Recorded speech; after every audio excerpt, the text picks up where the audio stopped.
दोस्तों, खौफ कहीं ना कहीं इंसान के जहन में ही पाया जाता है। इंसान की फितरत में शामिल है डरना। डर इंसान को पागल बना देता है। मानव जो अब तक उस वीरान से स्टेशन में बेफिक्र चहलकदमी कर रहा था, अब फोन पर इस लवा घांटी स्टेशन के भूतिया होने की बात सुनकर मन ही मन डरने लगा था। खौफ के साए ने उसे जकड़ लिया था, उसका सर चकराने लगा था और उसे समझ ही नहीं आ रहा था कि वो क्या करे। अचानक मानव को महसूस हुआ कि उसके पीछे कोई खड़ा है। वो डरते डरते पीछे की ओर मुड़ा तो देखा वो लड़की जो लाल जोड़े में थी उसके बिल्कुल सामने खड़ी है। मानव उस लड़की को अपने इतने करीब देखकर सकपका गया और जल्दी से 2 कदम पीछे हट गया। क क क्या बात है? तुम खड़ी क्यों हो गई? कौन हो तुम?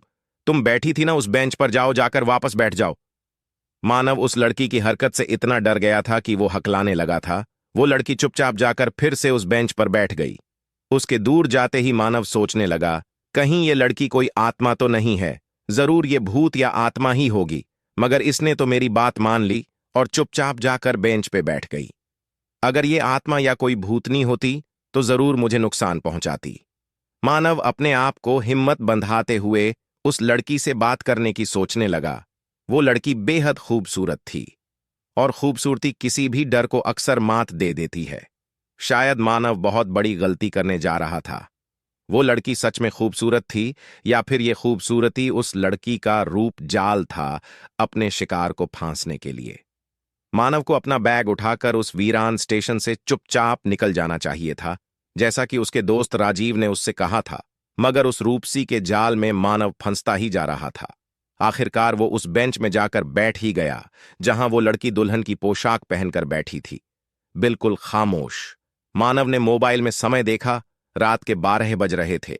अभी तक उस स्टेशन से और कोई भी ट्रेन नहीं गुजरी थी सिवाय उस ट्रेन के जिससे राजीव इस भूतिया स्टेशन में उतरा था। हवा साएं साएं करके चल रही थी। प्लेटफार्म के पेड़ के पत्ते हवा में बुरी तरह से लहरा रहे थे। लैंप पोस्ट की लाइट जल बुझ रही थी। दूर दूर तक पसरा सन्नाटा और उस सन्नाटे में सिर्फ 2 लोग जो एक दूसरे से बिल्कुल अनजान थे, खामोशी से बेंच पर बैठे हुए थे। अचानक मानव ने हिम्मत जुटाते हुए उस लड़की से कहा, सुनिए, यहां प्लेटफॉर्म में बहुत जोरों की हवा चल रही है और आप जिस तरह सिमट के बैठी हुई हैं, मुझे लग रहा है आपको ठंड भी लग रही होगी। क्यों ना हम दोनों वेटिंग रूम में जाकर बैठे? दूसरी तरफ से कोई जवाब नहीं मिला। वो लड़की बिल्कुल उसी तरह शांत बैठी हुई थी। मानव अब उस लड़की की हरकत से खींच चुका था।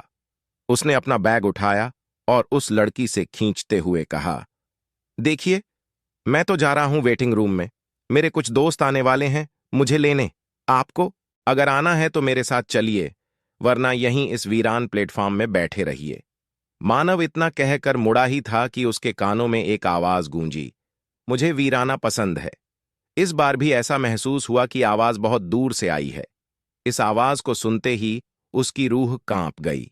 वो डरते डरते पीछे घूमा तो उसकी आंखें ये मंजर देखकर फटी की फटी रह गई। वो लड़की खड़ी थी और उसका आंचल हवा में लहरा रहा था। उसके बाल खुले हुए थे, आंखों में गहरा काजल लगा हुआ था और होठों की लाल लिपस्टिक कुछ ज्यादा ही लाल नजर आ रही थी, जैसे उसके होठों पे खून लगा हुआ हो और वो किसी का खून पीकर आई हो। मानव की हालत ऐसी हो गई कि उसे काटो तो खून नहीं। वो घबराकर उस लड़की से पूछने लगा, कौन हो तुम और क्या चाहती हो? वो लड़की अचानक जोर जोर से हंसने लगी और हंसते हंसते ही बोली, मैं दुल्हन हूं, खून की प्यासी दुल्हन। मानव समझ चुका था कि अब इस स्टेशन से बाहर निकलने में ही भलाई है। वो बेतहाशा दौड़ने लगा प्लेटफॉर्म में। उसे बस जल्दी से टिकट काउंटर के पास जाना था ताकि वो जल्द से जल्द उस स्टेशन से बाहर निकल सके। दरअसल उसे पता ही नहीं था कि एग्जिट है किधर। मानव को अपने पीछे पायल की छम छम की आवाज आ रही थी, जैसे वो खून की प्यासी दुल्हन उसके पीछे दौड़ रही हो। छम छम छम छम। उस पायल की आवाज उस वीरान से प्लेटफॉर्म में बेहद खौफनाक लग रही थी। मानव की हिम्मत नहीं हो रही थी कि वो पीछे मुड़कर देखे। वो टिकट काउंटर के पास पहुंच चुका था। पायल की आवाज भी अचानक से थम गई थी। मानव को उस स्टेशन से बाहर जाने का गेट दिख रहा था, मगर उस जालीनुमा गेट में बाहर से ताला लगा हुआ था। मानव हड़बड़ाहट में गेट पर जोर जोर से लात मारने लगा था, पर वो गेट लात से खुलने या टूटने की हालत में नहीं था। मानव समझ चुका था कि उसकी मौत अब बेहद करीब है। तभी गेट के बाहर रास्ते में दो मोटरसाइकिल आकर रुकी। मनोज अपने दो दोस्तों के साथ वहां पहुंच चुका था। अपने दोस्त मनोज को देखकर मानव के जान में जान आई। वो चिल्लाने मनोज को देखकर मानव के जान में जान आई। वो चिल्लाने लगा, मनोज जल्दी कर यार, इस गेट का ताला तोड़, वो दुल्हन मुझे जान से मार देगी, जल्दी खोल ताला मनोज। मनोज ने चीखते हुए कहा, कौन दुल्हन यार? तुझे मैंने कहा था इस स्टेशन से बाहर निकल वरना तू फंस जाएगा। देख क्या हो रहा है अब। अबे ऐसे कोई ताला कैसे मार सकता है यार इस गेट को। तभी मनोज का दोस्त कुमार एक रोड से उस ताले में बेतहाशा प्रहार करने लगा। अचानक से पायल की छम छम की आवाज फिर से आने लगी थी। ऐसा लग रहा था जैसे वो खून की प्यासी दुल्हन फिर से दौड़ कर आ रही हो, जैसे वो मानव को उस स्टेशन से बाहर जाने ही नहीं देगी। क्योंकि उस स्टेशन को लेकर यह चर्चा आम थी कि जो भी शख्स लवा घाटी स्टेशन में रात को जाता है वो वापस नहीं आता। सुबह उस शख्स की लाश ही प्लेटफॉर्म में ढंकी हुई मिलती है। तो क्या मानव उस भूतिया स्टेशन लवा घाटी से बाहर निकल पाएगा? क्या मानव का दोस्त राजीव अपने दो दोस्तों के साथ मिलकर मानव को उस खून की प्यासी दुल्हन के चंगुल से आजाद कर पाएगा?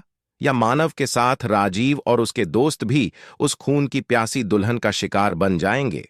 जानने के लिए पढ़े कहानी खून की प्यासी का तीसरा भाग। हेलो दोस्तों, आशा है कि आपको यह स्टोरी पसंद आई होगी। अगर स्टोरी अच्छी लगी है तो स्टोरी लाइक और अपने दोस्तों के साथ शेयर करें। मिलते हैं इसी स्टोरी के पार्ट तीसरे में। अगर आप मेरे YouTube चैनल पर नए हैं तो आप मेरे YouTube चैनल स्टोरी एडा बाय AP को सब्सक्राइब करें। Thanks for watching.